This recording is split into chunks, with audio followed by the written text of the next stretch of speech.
नमस्कार दोस्तों। तो हमारे इस 2020 खेल में आपका स्वागत है। ग्रुप से मैंने आपको आज फिर 20 सवाल दिए थे जिसका आपको निर्धारित समय दिया था। अब मित्रों समय आ गया है कि मैं आपको उन सवालों के उत्तर दूं। मैंने पहले ही कहा है, अगर आपके नंबर कम आते हैं आप ईमानदारी से बताइए आपके कितने सही हैं। मैं आपके सामने बिल्कुल सटीक परीक्षा उपयोगी प्रश्नों का एक जखीरा लेकर आता हूं और उन 20 सवालों के महत्व को भी आप समझिए। पहला सवाल था, भारत यूएनओ का अस्थायी सदस्य कौन सी बार बना। यूएनओ में एक सुरक्षा परिषद होती है जिसमें 5 स्थायी सदस्य होते हैं। उसके अतिरिक्त सदस्यों का चयन होता है वोटिंग के द्वारा। उनमें भारत 8वीं बार इसका अस्थायी सदस्य बना। उस वोटिंग में 2/3 बहुमत की आवश्यकता होती है। इस पर भी एक वीडियो मैं जरूर बनाऊंगा। तो इसका सही उत्तर था 8वीं बार। भारत बना 8वीं बार इसका अस्थायी सदस्य। अच्छा, भारत चीन से सर्वाधिक किन चीजों का आयात करता है। तो मित्रों, मैंने पिछली वीडियो में बताया था कि भारत सबसे ज्यादा आयात चीन से ही करता है, जबकि सबसे ज्यादा निर्यात अमेरिका को करता है। तो लेकिन वो कौन सी वस्तु है जिसका भारत सबसे ज्यादा आयात करता है चीन से। मेरा अगला वीडियो इसी पर आधारित होगा। भारत किन को आयात करता है और किन को निर्यात करता है। सही उत्तर है इसका, भारत चीन से सर्वाधिक आयात करता है विद्युत सामग्री का। ऑप्शन ए देखिए आप, उसमें वो सही होगा। पीएम केयर फंड की स्थापना कब हुई। तो मित्रों, पहले तो एक बात का ध्यान रखिए कि प्रधानमंत्री राहत कोष अलग है, पीएम केयर फंड अलग है। पीएम केयर फंड की स्थापना कोरोना काल के दौरान की गई, जबकि प्रधानमंत्री राहत कोष की स्थापना जवाहरलाल नेहरू के समय से ही की जाती रही है। इसलिए इन दोनों में आप अंतर भी डिसाइड कर लीजिएगा, तय कर लीजिएगा। मैंने आपको बेसिक अंतर बता दिया। पीएम केयर फंड कोरोना काल के दौरान 27 मार्च 2020 को स्थापित हुआ। 27 मार्च 2020। आप सही उत्तर को देखते जाइए। क्वेश्चन सारे बड़े महत्वपूर्ण हैं, इसीलिए मैं आपको थोड़ा थोड़ा एक्सप्लेन भी हाथों हाथ करता जाऊंगा। अस्पष्टता का अंत किस अनुच्छेद के अंतर्गत आता है, उस टेस्ट में आप गौर से देखिए। चौथा सवाल था। ये सबसे ज्यादा, क्योंकि हमारे संविधान से सबसे ज्यादा सवाल अगर पंचायती राज से पूछे जाते हैं तो उसके बाद मौलिक अधिकारों से सबसे ज्यादा प्रश्न पूछे जाते हैं। और उन मौलिक अधिकारों में अनुच्छेद 17 यानी अस्पृश्यता का अंत सबसे ज्यादा महत्वपूर्ण है। तो देखिए, अस्पृश्यता का अंत अनुच्छेद 17 के अंतर्गत आता है। ये सबसे मोस्ट इंपोर्टेंट क्वेश्चन जो परीक्षा में पूछा जाता है। भारत ने किसकी स्वदेशी वैक्सीन का निर्माण किया। लेटेस्ट है, आप जान लीजिए। भारत ने निमोनिया की वैक्सीन का स्वदेशी निर्माण किया है। तो इसका सही उत्तर है निमोनिया। जान पा रहे हैं निमोनिया का। उत्तराखंड में बहने वाली सबसे बड़ी नदी कौन सी है। तो आपको लगेगा भागीरथी है, अलकनंदा है यानी गंगा, आपको ये लगेगा, लेकिन नहीं। उत्तराखंड में बहने वाली सबसे लंबी नदी है भारत और नेपाल की सीमा पर बहने वाली काली नदी। ध्यान से सुनिए, काली नदी उत्तराखंड में बहने वाली सबसे बड़ी नदी है। भारत के प्रथम शिक्षा मंत्री कौन थे। आप ऑप्शन से घबरा जाएंगे क्योंकि उसमें लिखा था पहला ऑप्शन सर्वपल्ली राधाकृष्णन, लेकिन इसका सही उत्तर है अबुल कलाम आजाद। ए के आजाद इस नाम से ही लिखा होगा। अबुल कलाम आजाद इसका सही उत्तर है। मित्रों, आज के दौर में शिक्षा मंत्री नहीं होते क्योंकि शिक्षा मंत्रालय को बाद में मानव संसाधन मंत्रालय के अधीन कर दिया गया था।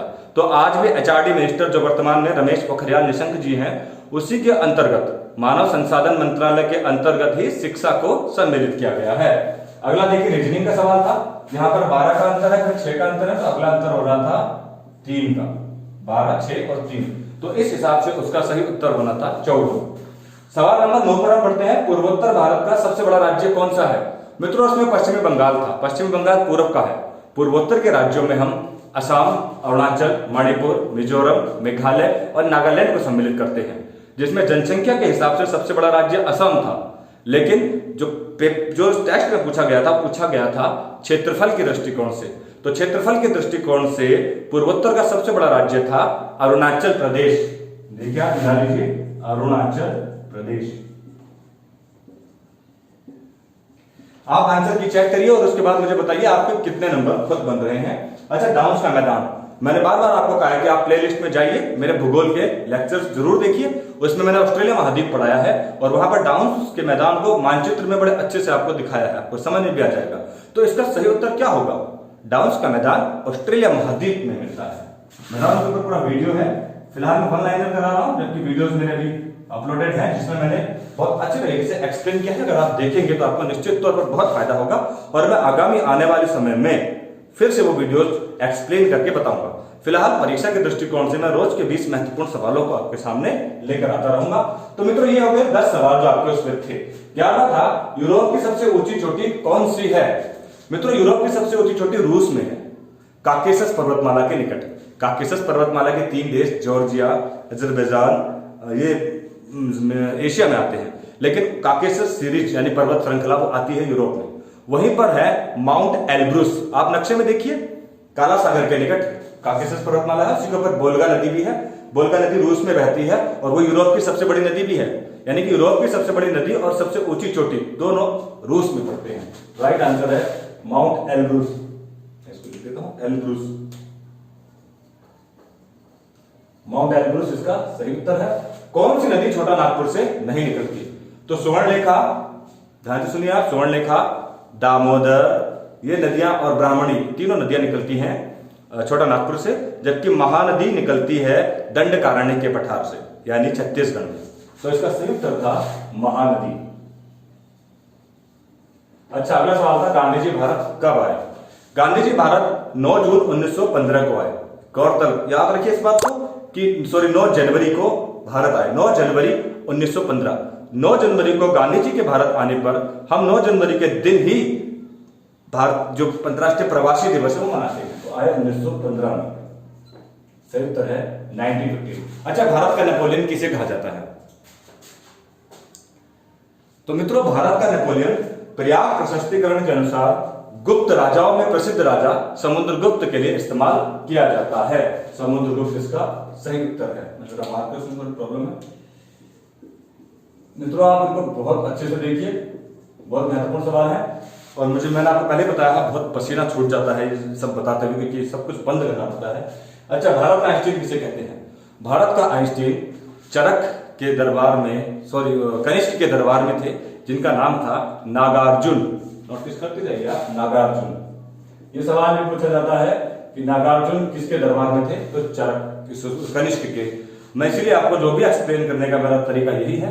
मैं एक्सप्लेन इसलिए कर रहा हूं क्योंकि मैंने पुरानी वीडियोस में एक्सप्लेन किया है, लेकिन आप लोगों ने वो देखे नहीं, उनकी वैल्यूज को आपने समझा नहीं, इसलिए मुझे यहाँ पर सवालों में भी वो आपको एक्सप्लेन करना पड़ रहा है। तो एक सवाल का जब मैं उत्तर दे रहा हूं तो उससे संबंधित जो भी सवाल परीक्षा में पूछे गए हैं या महत्वपूर्ण है वो भी मैं आपको हाथों हाथ बताता जा रहा हूं। जैसे भारत का आइंस्टीन नागार्जुन है और नागार्जुन किसके दरबार में थे। कनिष्क के। तो नागार्जुन किसके दरबार में थे, ये सवाल कई बार रिपीट हुआ है। अच्छा, शिक्षा किसका विषय है। समवर्ती सूची का। समवर्ती सूची से तात्पर्य है कि राज्य भी फैसला ले सकता है और केंद्र भी, दोनों के बीच के विषय की सूची को हम बोलते हैं समवर्ती सूची। अगला सवाल है संपत्ति का अधिकार क्या है।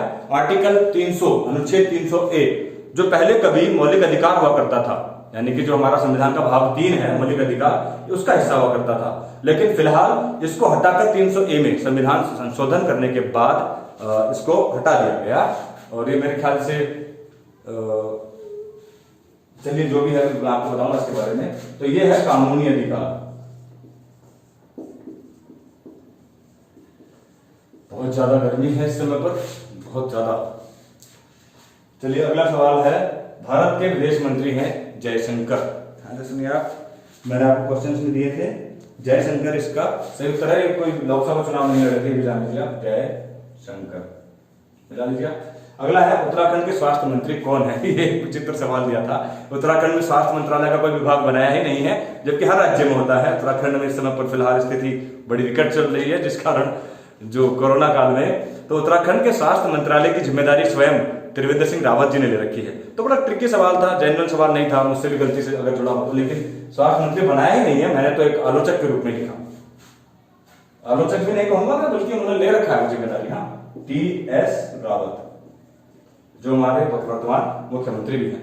मुद्रा राक्षस के लेखक कौन है। मुद्रा राक्षस जब मैं अक्सर में टीचिंग पढ़ाता हूं तो कई बार जिक्र करता हूं, जिसमें चाणक्य और चंद्रगुप्त ने कैसे घनानंद को हराकर मगध की गद्दी पर राज स्थापित किया वो लिखा है। तो इसके जो लेखक हैं वो हैं विशाख दत्त। बहुत महत्वपूर्ण है विशाख दत्त। आप पुरानी वीडियोस देखिए मेरी, आप प्लेलिस्ट में जाइए, इतिहास की वीडियो देखिए, उसमें मैंने बताया है मौर्य साम्राज्य में इनके बारे में। तो मित्रों मैं रोज T20 खेलूंगा आपके साथ, आपको उसके सवालों के जवाब देने हैं और मुझे बताना है कि आपको ये कैसा लगा। आप प्रतिक्रिया नहीं देते हैं, आप कमेंट बॉक्स में भी उत्तर दीजिए कि आपको कैसा लगा, और आप शेयर तो करिए, बिल्कुल बंद पड़ा है, प्रचार करिए, आप बढ़िए आगे। आपको किसी भी तरह की समस्या है तो मैंने डिस्क्रिप्शन बॉक्स में आपको एक व्हाट्सएप ग्रुप दिया है, उस ग्रुप में जाइए, ऐड कीजिए और ये 20 सवाल आपसे लगातार पूछे जाएंगे। और अगर आपको कोई भी समस्या हो तो मुझे मैसेज करिए, समस्या बड़ी हो तो फोन करिए, मैं 24 घंटे आपके हर सवाल का जवाब देने के लिए तैयार हूं। फिलहाल आप कोऑपरेट करिए। धन्यवाद।